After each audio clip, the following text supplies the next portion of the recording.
How's it going, everybody? Welcome back to New Mexico State Men's Basketball News. I'm Marshall. In today's video, going to be talking about the Aggies' first road win of the season. They got it done, just their first road game they played this year. Last year, they didn't get to the last game. And so they already matched their win total on the road from last year, which is great. 1-0 on the road, 1-0 at home, 2-0 overall.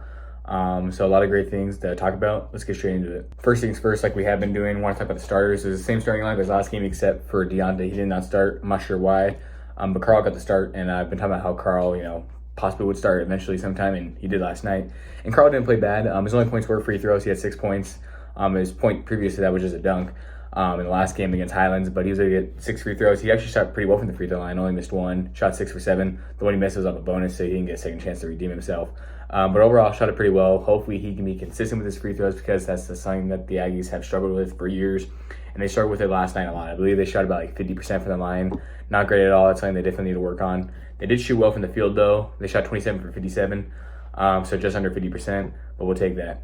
The player of the night was definitely Zaddy Jackson. He scored 24 points, shot 9 for 11 from the field. I believe he had like 10 to 12 points right at the end of the game. He just was not missing. He had a couple threes, had a nice little pump fake, got himself set up, knocked it down. Christian Cook had a great game as well, had 21 points, including 15 in the first half. And then Rob, he had 12 points. Those are the 3 guys who scored in double figures. Jaden Harris, he did not score last night. I was kind of frustrated about that. He missed both his free throws. But, he's going to be a guy that we rely on a lot this season. Deontay, he only had 3, but he had a nice dunk, had a free throw towards the end of the game. Gabe Pickens got in the game, ran the offense pretty well when he was in. Emmanuel, Nate did a great job. He had 10 boards, only 3 points, but he's not going to be a big scorer for us. Just kind of like Edward. We need those guys to come and rebound, and, Nate did just that. Emmanuel played it pretty well, played well overall. So really excited with how our guys played. They played really good on the defensive end as well. Their defense looked the best I've seen it since I've been here going to school. It was awesome. They're rotating really well.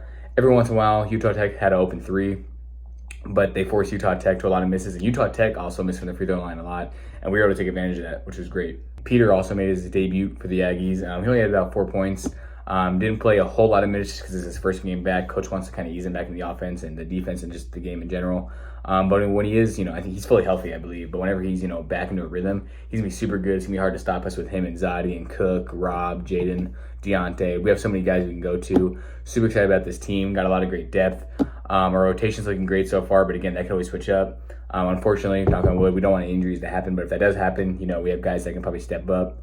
So, we have a way deeper team from last year. There's a lot of times last year we'd have to rely on some guys that, wouldn't be in the rotation if it wasn't for injuries. And, you could tell that, right when, the guys came back, they didn't play.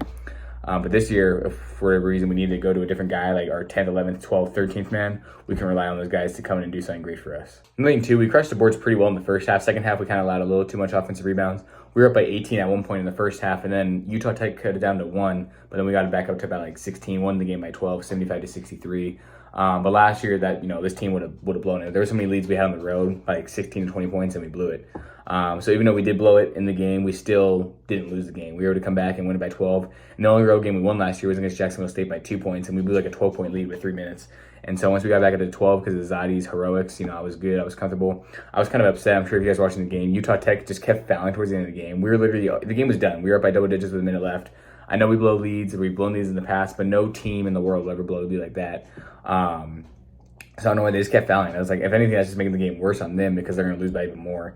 I was even on Twitter and I saw people commenting like, why are they still fouling? Even on Utah Tech's main basketball page, there's some dude in the comments like, you guys are, sorry bums for continuing to foul. They also didn't play. They just didn't shoot the ball great. Our defense was really good. I'm still not sure how good of a team Utah Tech's going to be because they lost to Oregon State by 23, but Oregon State's usually a pretty respectable program in the Pac-12. Pac-6 kind of, or they've met any teams, how that's all going with the Pac-12. So they played against a really good school their first game, so they couldn't really go based off that. Lost by 23, honestly, it was kind of a respectable loss. You would expect them to lose by a little bit more, honestly. But we beat them. Like I said, to get our first road win of the season, so that's always great.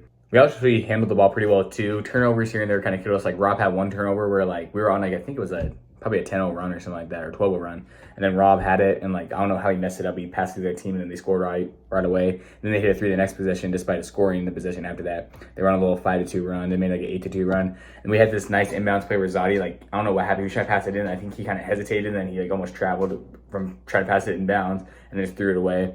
So a couple turnovers there, here and there. But again, Zaddy's going to be a great guy for us. He's the point guard we need. Like I said, 24 points. Had 7 assists, 5 rebounds. I don't know if we've had a guy have that big of a game on the road. Not even last year we didn't have a guy. I mean, I think Christian Cook had a couple 20-point games on the road, but it wasn't as efficient. Christian, like I said, 21 last night, so that was great. Rob was a little quiet, but he still had 12 points. Like, if you're gonna be quiet and still have 12 points, I'll take that. He averaged 9.7 last year. So those 3 guys are gonna be huge for us. I still expect Deontay to be huge for us. Biggest thing he needs to fix is just some of his turnovers. Like, his turnovers are bad. Like, he'll just throw it straight to them. Like, sometimes you would dribble off your foot. That's obviously bad too. Any turnover was bad, but the ones he does are like easily could fix. Like, these past 2 games, I think he has like 5 or 6 turnovers, like, overall. Dude, all the 5 or 6 turnovers he had, he literally had 0 if he just avoided making, simple mistakes. One thing I will unfortunately say is I think free throws are going to be a struggle for us all year. It just always seems to be. That's the only thing I really see us struggling with. That was the biggest takeaway from last night. We weren't perfect, but you don't expect us to be playing our best basketball in November. You don't expect us to be playing our best basketball until February or March, especially because, it's March Madness and all that. It's always just simple mistakes, but we still got the win. I'm just happy they finished it off. Both our games that we've won have been in double digits. Got our first Division I win, first quality win. Next game is against a really good Texas A&M Corpus Christi team. They're always, top of their conference in the Southland Conference.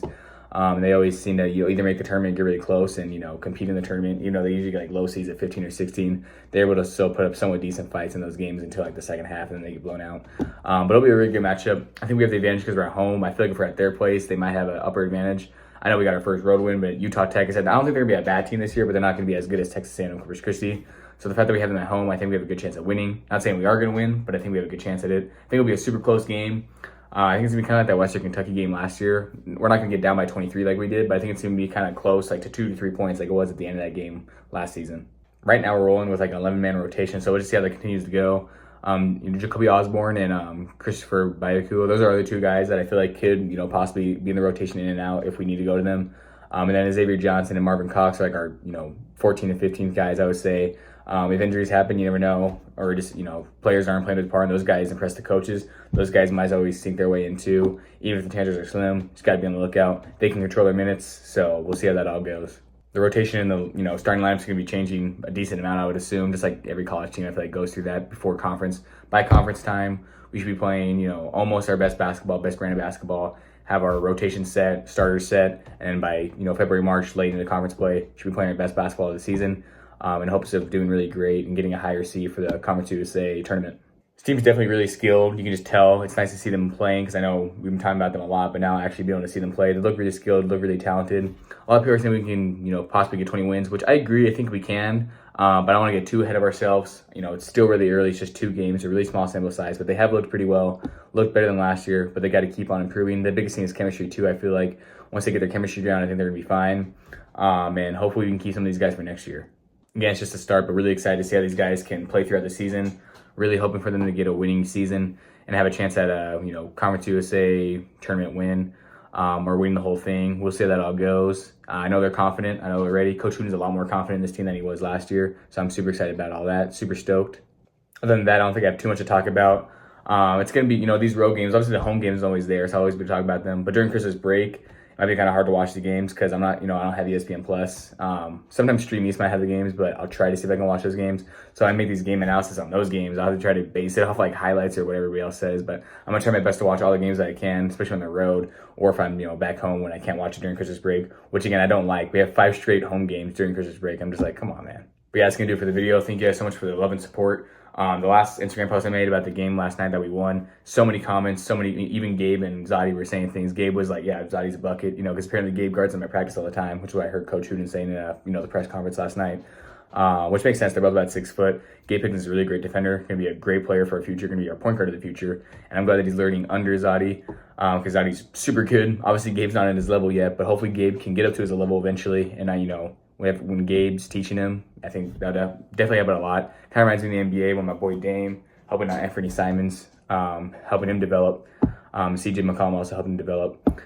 So you need those great mentors. And, Zadi being about a 5th-year senior, I believe, and then Gabe obviously being a true freshman, getting true minutes, which is awesome. First freshman to get true minutes since I've been going to school here.